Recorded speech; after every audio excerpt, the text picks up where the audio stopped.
Assalamualaikum warahmatullahi wabarakatuh. Para mahasiswa dan pemirsa kuliah ilmu penyakit tumbuhan,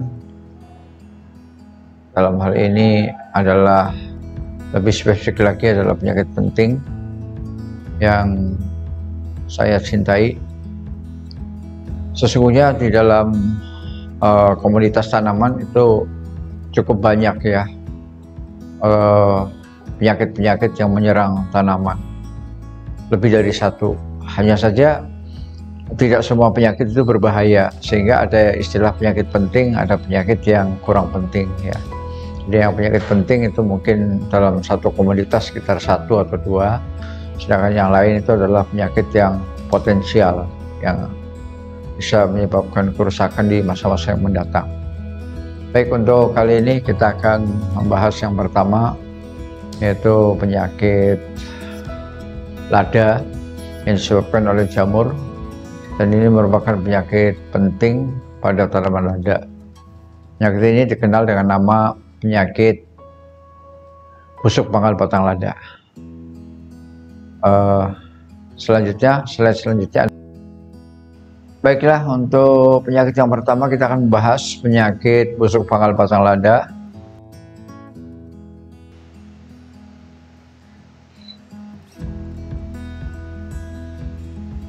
Penyakit ini adalah penyakit yang penting dan paling menakutkan bagi petani.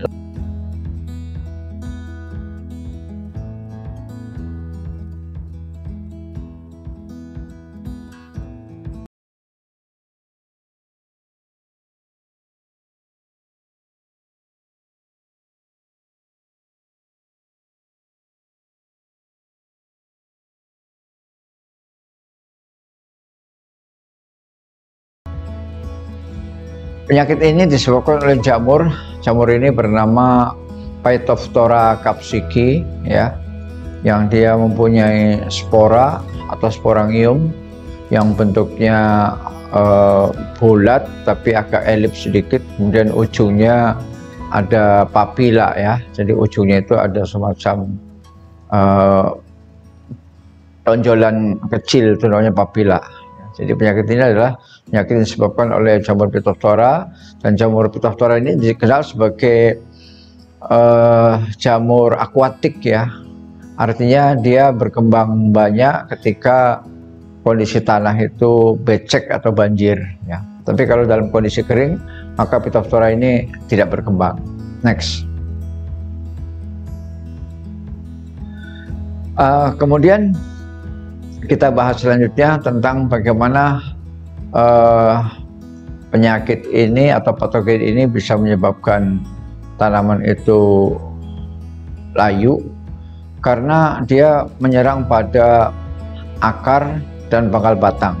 Kita ketahui bahwa pangkal batang merupakan perbatasan ya dengan akar. Nah, jadi dalam budidaya lada, jamur ini bisa menginfeksi atau menyerang seluruh bagian tanaman. Meskipun tempat habitat utama dia adalah di tanah. Jadi tempat hidup Phytophthora aslinya adalah di tanah. Hanya saja apabila ada hujan, kemudian terjadi percikan hujan dari tanah menuju ke batang lada, maka tanah yang terpercik oleh air hujan itu sudah mengandung Phytophthora dan kemudian menempel pada sulur paling bawah dari lada itu, kemudian bisa menyebabkan infeksi, terutama pada daun. Next. Nah, dan jamur ini sebenarnya bisa menyerang tanaman pada berbagai umur ya, baik itu tanaman masih pembibitan, masih muda, maupun tanaman itu sudah berumur sedang maupun sudah dewasa ya. Serangan yang paling membahayakan adalah pada pangkal batang atau akar, karena menyebabkan kematian tanaman dengan cepat ya. Jadi akan menyebabkan tanaman mati dengan cepat. Gejala awalnya berupa kelayuan tanaman secara mendadak. Jadi tanaman cepat layu. Namun demikian, daun yang layu itu tetap berwarna hijau, artinya tetap menggantung ya. Jadi itu menunjukkan bahwa terjadinya serangan patogen ini pada pangkal batang atau akar ya. Next. Nah, kemudian bagaimana jamur ini menyebar? Karena ini yang harus kita ketahui terutama oleh adik-adik mahasiswa, bahwa seperti yang sudah saya singgung tadi, jamur ini kan habitatnya di tanah ya, di tanah. Kemudian kenapa dia bisa menyerang batang atau bisa menyerang daun? Ya karena pertama kali akibat percikan air hujan. Jadi air hujan yang disertai oleh angin biasanya cukup kencang. Kemudian ketika air itu jatuh di tanah, maka otomatis terjadi percikan. Nah, percikan tanah yang sudah mengandung Phytophthora ini kemudian terpercik ke sulur atau daun yang paling bawah sehingga akan menyebabkan infeksi.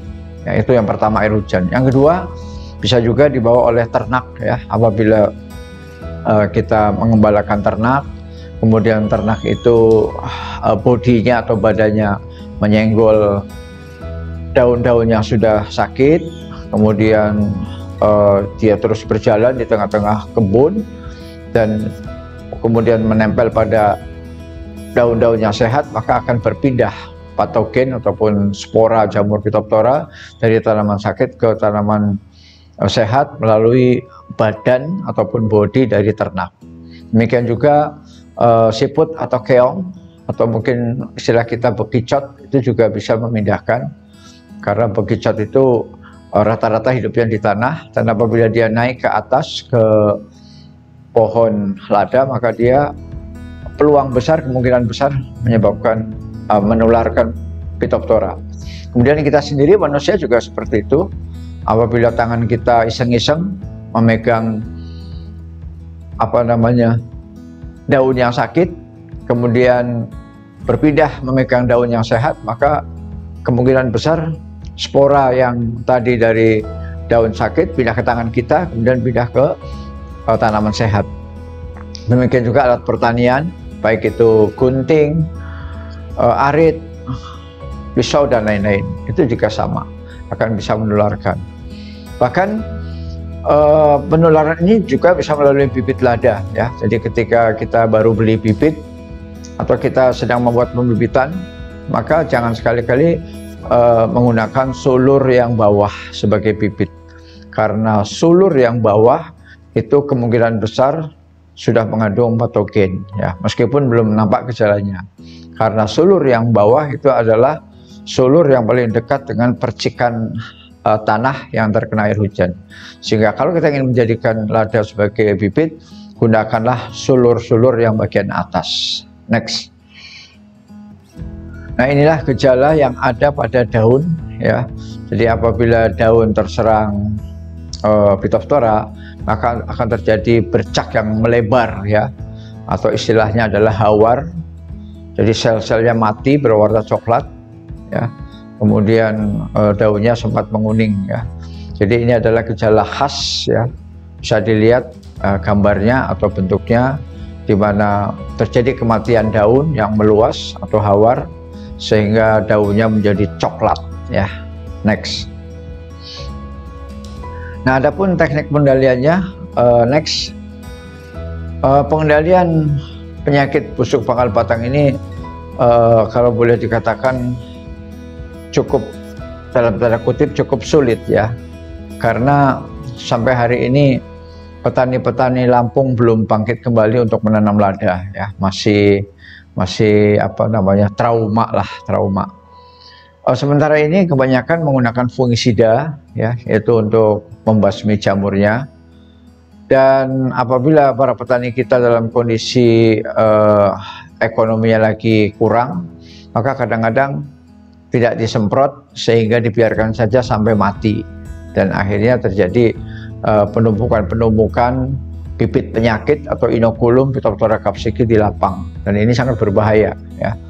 Jadi kalaupun kita tidak menyemprot, maka sisa-sisa tanaman yang sakit ini harus dibakar ya, harus dibakar, baik itu sulurnya, daunnya, batangnya, apapun ya dari yang terkena gejala Phytophthora ini harus dibakar. Kalau tidak, maka dia tetap hidup.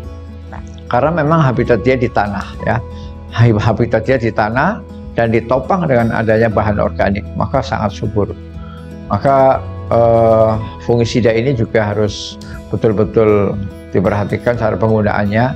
Jangan sampai penggunaan fungisida tidak bijak ya, karena juga nanti akan berbahaya bagi hewan ternak. Next. Nah, kemudian secara mekanis ya, mekanik pengendalian dapat dilakukan dengan membongkar dan memusnahkan sumber-sumber infeksi. Jadi tanaman yang sudah positif terserang itu bisa dicabut ya, dan tentu jangan sayang-sayang untuk mencabutnya ya.